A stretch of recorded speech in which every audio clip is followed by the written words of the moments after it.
What's going on, guys, and welcome back to WWE Network and Show, where every single week I, Graham G.S. Matthews, break down all the content I watch on the WWE Network.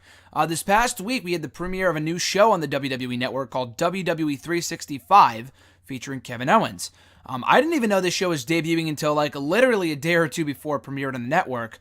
I did not watch Survivor Series live. I watched it the next day with Jason, so in its place, when I got back from work on Sunday night, I watched WWE 365. I figured it would be like a 10-15 minute show, but then again, if that was the case, they would have just put it on YouTube. So it was about 45 minutes. It was really, really good. I guess the focus of the show is going to be looking at the last year in WWE for certain superstars. For Kevin Owens, it went from SummerSlam 2016 to SummerSlam 2017. It's a cool little show. I hope we get more episodes like this. I just read that Bring It to the Table, which I've talked about, I think every episode here on Network and Shield before, in the last number of months, has been canceled, which does not surprise me. JBL left the company over the summer, in the fall, whatever, and we have not had a new episode since, and he was, a staple of that show, and thank God he's gone for right now anyway, and the show has since been canceled. But hey, if we get more episodes of WWE 365 in its place, then you get no complaints out of me. I thought this was a really good kickoff to what should be a great show in the future. A documentary-like style show, essentially, is what it is. And this is what the network is for shows like this. It's not like a documentary that you can put in a DVD. It's not the entire career of Kevin Owens. If you want to get that, you have to buy the new WWE DVD, which I talked about on a random video blog right here on the channel a few months back. Cheap plug. It's a great fucking DVD.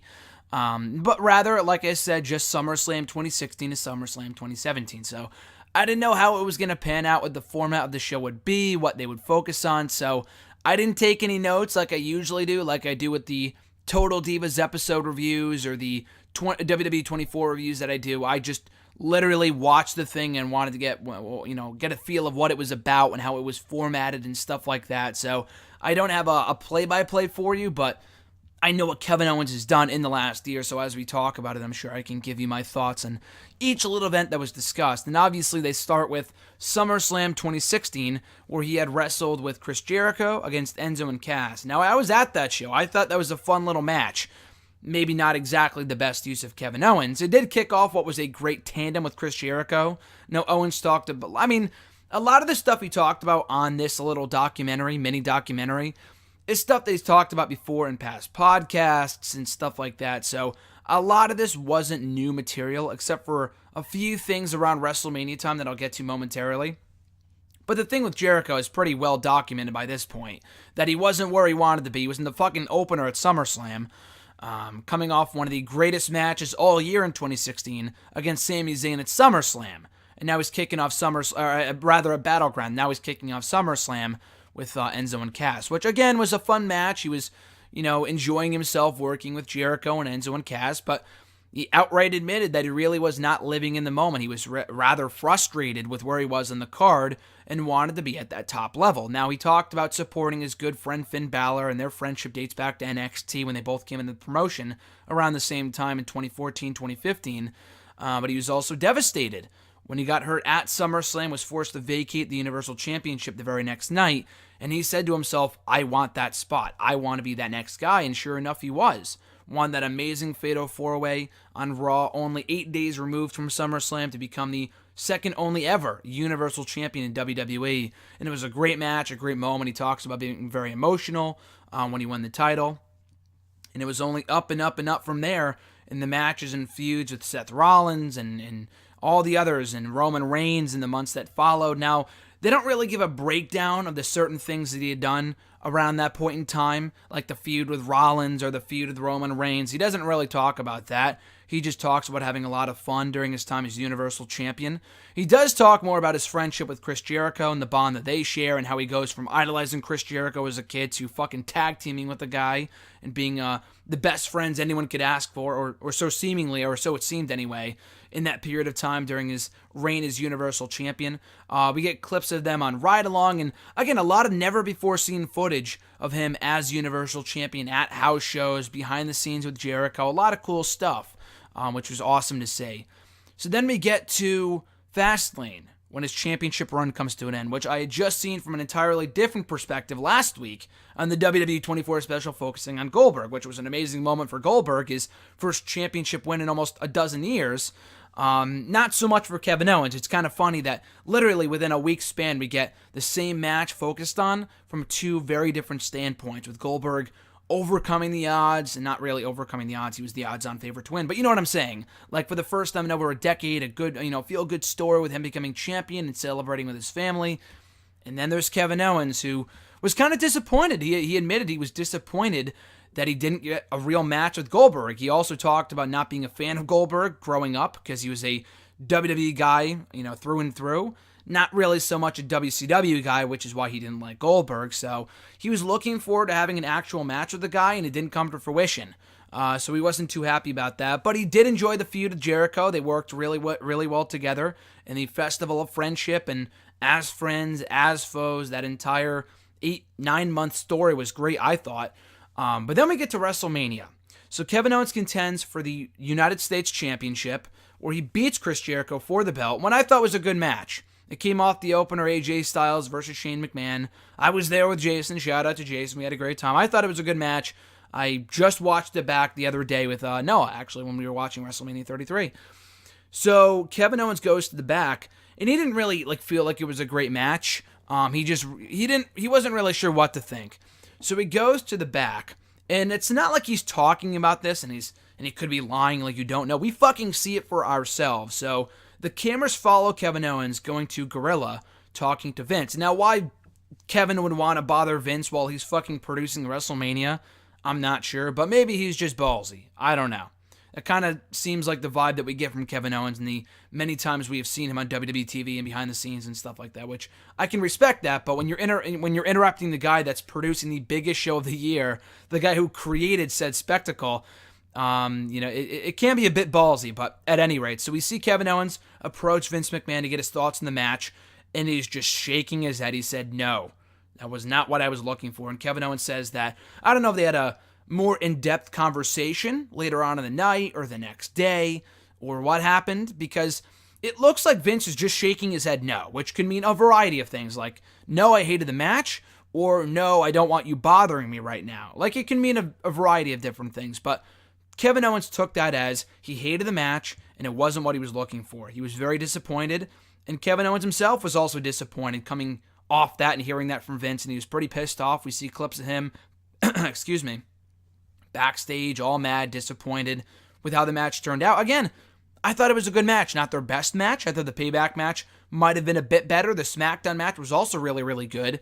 I enjoyed the match. I'm not sure exactly what they were attempting to go for or what Vince wanted out of them, but I don't know. I thought it was a good match, but who am I? I'm just the mark, don't really take my 2 cents for it. It's KO and Vince who are the real masterminds of this. So Kevin is not too thrilled about that, but he does get moved to SmackDown a little over a week later as the United States champion. He's looking forward to a fresh start. He talks a bit more about the Face of America gimmick and trimming his hair, trimming his beard, and kind of adopting an entirely different gimmick from anything, it was something completely different from anything we've seen from him before in the past in WWE. So the whole gimmick about him being a Canadian, holding the United States Championship and making fun of people, making fun of Americans and targeting them while he's holding the championship was a great gimmick. No one did it better than KO. Now, around that time, he didn't say this in the doc. I don't know if it was his decision or if it was the writers. I'm not exactly sure. But I know Owens had said in past interviews and shit that he did drop the Face of America stuff because Jinder came along and Rusev came along, and then the whole fucking SmackDown brand was about USA versus foreign heels, and thank God we've moved away from that. Jinder Mahal is no longer WWE champion as of this recording. Here's hoping he did not regain it since I started recording this on Tuesday SmackDown.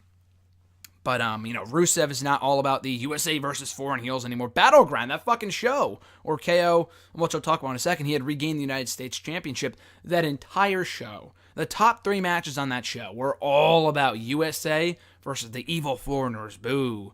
And it really kind of took away from Kevin Owens' gimmick, so he stopped doing it. But he said he had a lot of fun doing that. And again, he was back on the right track as United States Champion, and then he dropped the belt to AJ Styles at Madison Square Garden. And he talks about losing his identity. I mean, I'm no longer United States champion. Can I really be the face of America by that point?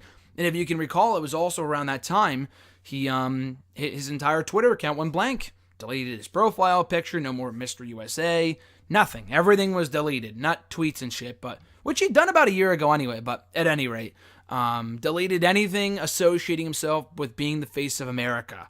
So he didn't really know where to go from there. So he had the rematch with Styles, which Owens won. He got the belt back, albeit for 48 hours when before he lost the belt back to AJ Styles on Tuesday SmackDown Live. And what I thought was a great match with him and Jericho, the triple threat match. But they don't talk about, again, they don't admit, I mean, it's still kind of a kayfabe documentary. So they're not going to outright admit that he fucked up. But we still have no clarification on this. I don't think Kevin Owens has said anything, or AJ for that matter, since it happened. But I'm almost 95% sure they fucked up to the finish to that match. Because otherwise, why would you change the belt back and forth within a matter of 2 days? It was completely pointless. And they needed to get the belt back on AJ Styles in time for SummerSlam. So that seemed really silly. And then the whole match sucked too, and they admitted that the battleground match they had was easily the worst of the bunch of matches they had, which a lot of people say were not where they should have been. You know, Owens said that before. He said it in this documentary, and he's right. The AJ matches that I thought were good, the best one might have been the Backlash one, I would say. The SummerSlam match was good too, which they talk about here. He thought Vince would have hated it, so he goes backstage after the SummerSlam match where Shane McMahon served as special guest referee. He thought Vince would hate it. He said it was all right, and he said he liked it. So, and I thought it was good. It was definitely one of the better matches on that show. I thought SummerSlam sucked this year, but that's just me. But yeah, he said he liked the match, and that's where we kind of close off with Kevin Owens no longer the United States champion, and he's got a ready-made feud with Shane McMahon, which Michael Rappaport, I think is how you pronounce his last name. He's the narrator. He offers narration for this entire 45-minute documentary, and he's great. So he offers some aftermath for the SummerSlam match, talking about how he went on the feud with Shane McMahon. He attacked Vince McMahon on SmackDown. He defeated Shane McMahon in the main event of Hell in a Cell no more than 2 months later, which was great. And aligned himself with Sami Zayn. And of course, he wasn't on the main card at Survivor Series last week. He didn't wrestle on the main card. He did help cost Team SmackDown the victory. But he was still, he's still a pretty prominent player on SmackDown, despite not being the WWE champion right now. And he's got a great thing going with Sami Zayn. So, and Kevin Owens, I've said it before, is probably the most consistently pushed guy. One of the most consistently pushed guys that WWE has had in years. The guy does not get hurt. He has not gotten hurt once, or at least not a major injury anyway. He has not missed any time in the 3 years he's been in WWE. Since the moment he debuted on that NXT TakeOver Our Evolution special back in December of 2014, the guy has not missed a live show at all. He's on the show every single week, whether it be Raw, NXT, or SmackDown. He's always having great matches. He's always put in pretty prominent programs, whether it be with AJ Styles or John Cena or Seth Rollins or Roman Reigns or Dean Ambrose. The guy has faced a lot of the top names on both shows and in NXT. I don't think, including Survivor Series, I mean, I know he wrestled on the kickoff, but every pay-per-view that he was eligible for, now that we have the brand split back and it's only Raw and SmackDown pay-per-views, he has wrestled on every single show since joining the main roster. Every single pay-per-view that he's been eligible for, which is incredible. And not many people can say they wrestled in every single pay-per-view in their debut year in WWE. And he continues to get better and better. And Owens really is a cornerstone of this company for me. One of the workhorses, an integral part of both Raw and SmackDown. Now that he's part of SmackDown, more so the blue brand than Raw, but still. But at any rate, I thought this was a really good documentary. Kevin Owens comes across like a great guy, always putting a lot of pressure on himself, a lot like Goldberg when we took a look at him in the WWE 24 special last week. But really some cool stuff. Again, some stuff we already knew, like the friendship with Jericho, and I'm sure there's some other stuff I'm not mentioning. I'm forgetting right now. Again, like I said, I did not take notes. I'm just going purely off memory right now. This might be even a longer review than I intended because, again, like I said, I did not take notes. I'm just kind of going off what I remember from everything that happened in the last year on TV. But no, I thought it was a really, really good first episode of WWE 365. I want to see more of this stuff on the network, and it looks like they're going to be pushing this forward with more episodes now that Bringing It to the Table is done and Unfiltered is gone and Talking Smack is no more, and that's been the case for months now. but they need more original programming on the network. Now, again, recently we've had WWE 24 with Goldberg. We've had Table for 3, Ride Along, and that shit is great. I enjoy those shows a lot. But this was something entirely different from whatever we've been accustomed to seeing on the WWE Network. Now, we get documentaries again, like with WWE 24, but you're not going to do a WWE 24 on 1 year of one guy's career. It's kind of pointless. So this mini documentary style show I thought was great. Kevin Owens was an awesome first subject, and they didn't say who was next, but I am looking forward to the next episode whenever that airs. So that being said, folks, thank you for checking out my review of the pilot episode of WWE 365 featuring Kevin Owens from right after Survivor Series about a week ago. Check it out on the WWE Network at your leisure. Like I said, about a 45-minute show. I thoroughly enjoyed it. I'm sure you will as well. Next week here on the show, I will talk about whatever airs on the WWE Network on Monday night after Raw. So tomorrow, before even next week, I will be reviewing episode 4 of Total Divas airing on the E! Network every single Wednesday, so stay tuned for that tomorrow. But in the meantime, and in between time, folks, be sure to find me on the Twitter machine. Follow me there at WrestleRant. Find me on Facebook. I like the pause, give it the old thumbs up at facebook.com/Graham.Matthews, And also be sure to like the video, drop a comment, share the video, and subscribe to the channel for more daily content. I'm Graham Matthews, guys. Have an awesome rest of your weekend, and I'll catch your ass down the road.